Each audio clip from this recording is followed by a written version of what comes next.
Jean-Marc Morandini.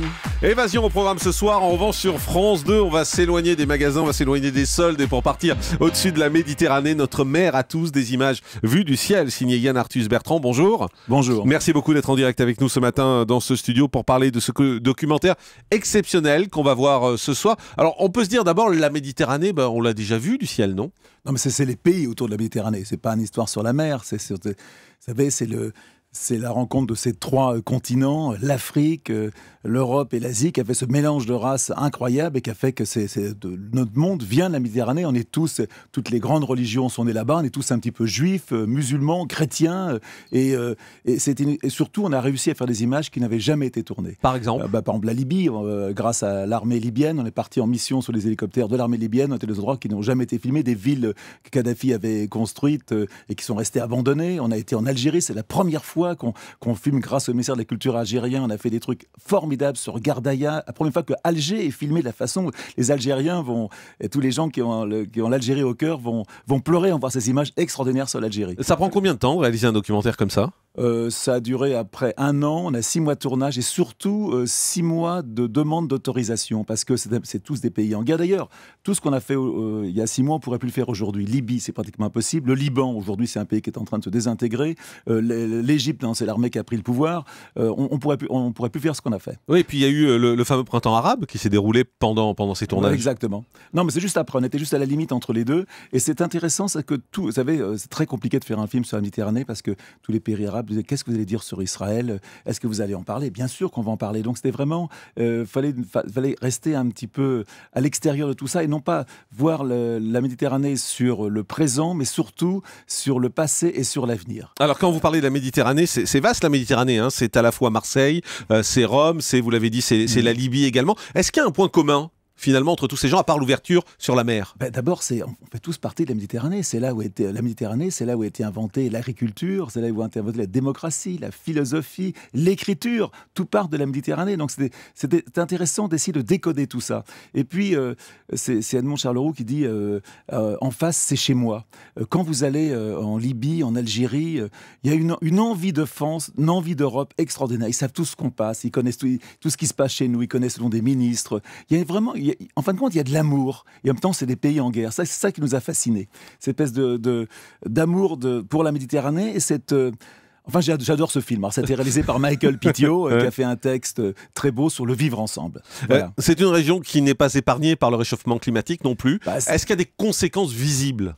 Pas encore, mais par exemple, moi, je me souviens, j'avais volé sur l'Égypte il y a une 20aine d'années, et quand j'ai vu la taille d'Alexandrie, ce qui est devenu aujourd'hui cette ville, il y a 450 millions de personnes qui vivent là-bas, il y a déjà un manque d'eau, déjà l'agriculture est née là-bas, c'est là où a été inventé le blé en Égypte, et pourtant c'est un pays qui importe aujourd'hui des États-Unis ou de l'Europe entière son blé, quoi. C'est vraiment une région extrêmement fragile, et c'est un peu un exemple de ce qui va se passer dans le monde entier, quoi. Oui, le manque d'eau, c'est important parce qu'il y a aujourd'hui à peu près 20 millions de personnes qui n'ont pas accès à l'eau potable. Ça va être le film qui va passer après. Ouais, c'est ça. Le monde qui est après.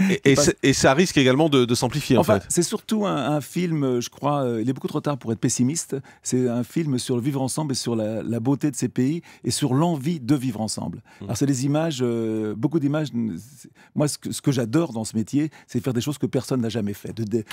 C'est possible encore. Bien sûr, quand vous volez, quand c'est des cadeaux que vous recevez et que j'adore pouvoir rendre. Quand vous volez pour la première fois sur Alger, que vous volez sur Gardaïa, j'avais fait des photos, mais j'avais jamais tourné en vidéo là-dessus. C'est un plaisir formidable, tous ces cadeaux que vous recevez et que vous rendez.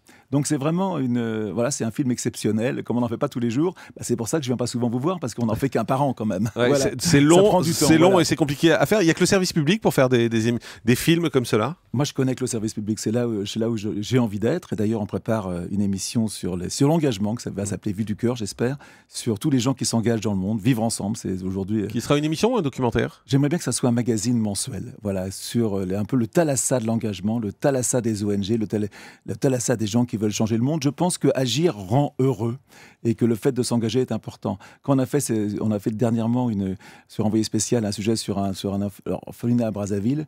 On est passé à 10h du soir. On a touché je crois, près de 320 000 euros par 2800 dons avec des lettres, dont des lettres très émouvantes de gens qui me disaient cette année, on n'a pas fait de cadeaux de Noël, on s'est tous cotisés, tout l'argent de Noël, on l'envoie pour ses enfants. Je crois que les gens ont envie de donner, les gens ont envie de partager, et voilà, j'ai envie de parler de ça. Et cette émission que vous voulez faire de façon manuelle, vous avez envie de la présenter? C'est une deuxième partie de soirée. Je sais pas si je la présenterai, parce que Vous voyez ça comment en fait? Je vois un magazine sur l'engagement de Bill Gates, qui est l'homme le plus riche du monde, qui donne toute sa fortune pour soigner la malaria, au gars qui est à la retraite et qui le soir va faire travailler en banlieue des jeunes pour qu'ils passent leur bac. C'est les gens qui s'engagent et c'est le milieu qui m'intéresse. Vous n'avez pas le sentiment que l'écologie est un peu moins à la mode en ce moment? Alors, elle n'est pas à la mode, pourquoi? Parce que l'écologie, c'est d'aimer la vie. Et aimer la vie, c'est quoi? C'est aimer les animaux, c'est aimer les arbres, mais c'est aussi de s'aimer soi-même et surtout d'aimer les autres. Et dans l'écologie politique, on n'aime pas beaucoup les autres. Je pense que l'écologie, la prise de conscience est toujours là, elle est si importante, mais je pense que l'humaniste se mélange à l'écologie. Et c'est pas l'écologie politique qui a tué l'écologie? L'écologie politique est morte, je pense. Aujourd'hui, on a bien voir, on fait 2% aux élections, alors que ça devient une des problématiques les plus importantes du monde actuel, et même si je vote toujours vert par romantisme. Mais c'est intéressant ce que vous dites, l'écologie politique est morte. Ah, complètement. Parce qu'ils n'ont pas réussi à s'imposer, parce qu'ils sont pas crédibles, parce qu'ils se déchirent entre eux. Pas assez les gens. Moi, j'ai envie, aujourd'hui, dans tous les films que je fais, alors c'est nunuche, hein, je me souviens, Libération m'avait fait une 4e page en me traitant de grand nunuche, mais moi, j'ai envie de parler d'amour. Et l'émission qu'on passe ce soir, c'est une émission c'est de vivre ensemble, quoi. C'est regarder le monde avec un peu plus d'optimisme et un peu moins de pessimisme. Et vous engagez comme ministre de l'écologie, par exemple, c'est pas quelque chose qui vous tente? Jamais, je serais incapable. Je suis un très bon réalisateur, faire des images, mais je serais très mauvais en politique, ça ne m'intéresse pas. Puis en même temps, j'adore mon métier. Tous les projets, en ce moment, je suis en train de tourner un film qui s'appelle Human, qui est la suite de Home, qui est un projet extraordinaire, qui est inspiré de 7 milliards d'autres, où on va dans le monde entier interroger les gens. Je peux vous dire qu'on est en train de faire un film. Ce que nous disent les gens est d'une force incroyable.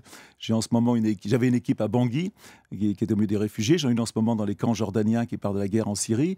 On fait un film très très fort qui va sortir l'année prochaine, j'espère, sur France 2. Mais Yann Arthus-Bertrand, vous n'avez pas le sentiment parfois de prêcher dans le désert, parce qu'il y a un message dans chacun de vos documentaires, c'est clair, et puis au final rien ne bouge, quoi. On se dit, c'est beau, c'est de belles images, et puis voilà. Mais c'est pas grave. Oui, c'est grave quand même. Non, parce que vous essayez de faire passer des messages. Mais c'est important, c'est de faire ce qu'on a envie de faire et essayer de bien le faire avec honnêteté. Ce que vous avez envie de faire, c'est passer des messages aux gens, les sensibiliser. On change pas le monde avec un film. Voilà, on fait son boulot, on essaye de bien le faire, tout simplement. En même temps, j'ai une chance extraordinaire. Vous imaginez d'envoyer des messages comme on fait en prime time, le soir à la télévision, des messages généreux, des messages amoureux sur le monde. Mais vous n'êtes pas un peu déçu du manque de réaction derrière? Honnêtement. Vous savez, aujourd'hui, je crois que non, je ne suis pas déçu. Je vais expliquer pourquoi. Les grandes réunions internationales ne servent à rien. Moi, j'ai été à Rio, j'ai été à Copenhague, j'ai cru à Copenhague comme un fou. On est parti toute ma fondation là-bas en bus. Je crois que c'est nous qui allons changer le monde. C'est toi, là, qui va changer le monde. C'est moi. Il ne faut pas attendre que les autres le changent à sa façon. Mais en période de crise économique, vous pensez qu'on a le temps de s'occuper de changer le monde? Je pense qu'en période de crise économique, c'est le moment justement de regarder le monde encore avec plus d'amour et avec plus de générosité. Parce qu'en général, on s'occupe plutôt de trouver de l'argent pour sa famille, pour manger, pour finir le mois. Il y a des gens qui ne peuvent pas, puis il y en a d'autres qui peuvent partager. Voilà. Comment vous le changez, vous, le monde? En faisant du cinéma et en faisant de la télévision, voilà. Et ça marche? Ben oui, ça marche. Je vois le film qu'on est en train de faire en ce moment, je vois le film qui passe ce soir à la télévision, j'en suis fier. C'est des films que je suis... Oui, c'est... Quand même, il passe pas beaucoup de choses importantes à la télévision. Ça, c'est important. Je suis désolé. Et quand on fait un film comme ça, on a l'impression de faire quelque chose de différent. Je voudrais surtout pas être prétentieux, ça serait ridicule. Mais j'ai l'impression que le film qu'on a fait ce soir est un très bon film. Et voilà. C'est pour ça qu'on en parle ce matin sur Europe 1. Le grand direct des médias, Jean-Marc Morandini.